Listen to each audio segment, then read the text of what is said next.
How hard are you willing to push yourself in order to get to where you want to be or to have what you want? Hi, my name is Uriel Mesa and I'm with KTSLifeCoaching.com, and it is freaking freezing where I'm at right now. It is 7 degrees right now, and that's the high. But anyway, I just wanted to talk a little bit about how hard or what are you willing to do to get to where you want to be. So I'll give you an example. I use a lot of gym type examples, exercise, because I like to be in the gym.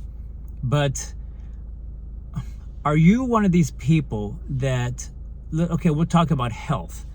So let's say you're someone that you believe that you have that type of body. I've heard this before when people say that I just have that type of body that can't lose weight. But when I challenge them and ask them, so what exactly are you eating? And they might say something like, well, I have salads and I do add chicken to them, but then they'll have all this dressing, they'll drown it in dressing. Or they'll say that, I did have a pizza a few times this week. It did have, chicken on it, or did have something else on it that they think is probably good for them.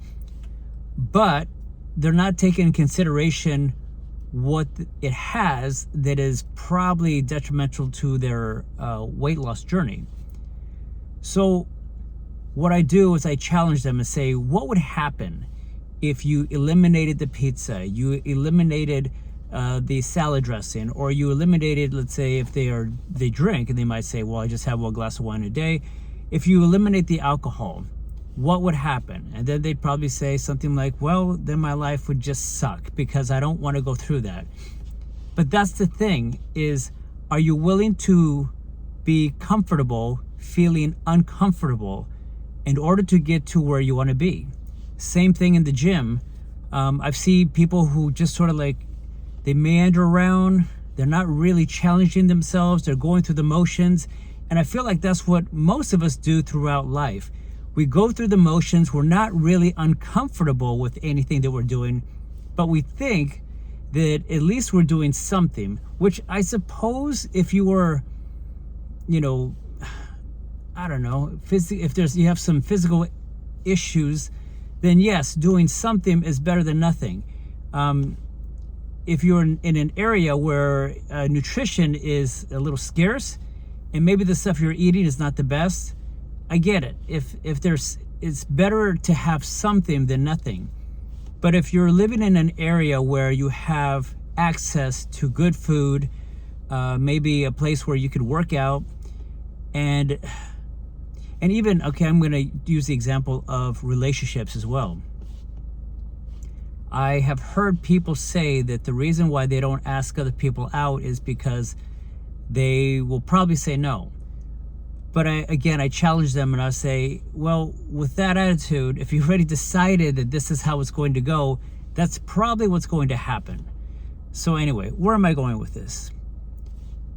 How hard are you willing to, or how hard, how much are you willing to allow yourself to feel the discomfort of changing your environment in order to get the results that you want? Put down that salad, put down that salad dressing, put down that wine, increase the weight in the gym, actually do a full 40-minute cardio at a moderate to higher reps or weights or level or whatever I want to say. Allow yourself to be uncomfortable.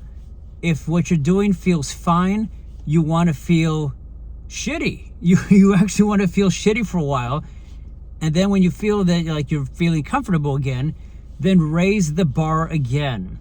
Feel uncomfortable and welcome it. Welcome the feelings. You'll be amazed at the results you're going to get. The more, I got to be careful when I say this, but the more discomfort you allow yourself to go through, probably the quicker you will probably get the results. Now, I don't want to say that you're going to hurt yourself in any way. That's not at all what I'm implying. But I'm just saying that the people who put themselves in situations where they are uncomfortable are the ones that get the results that they're looking for. Anyway, babbling again. So again, my name is Uriel Mesa. I'm with KTSLifeCoaching.com. As usual, it's always a pleasure. Thank you so much.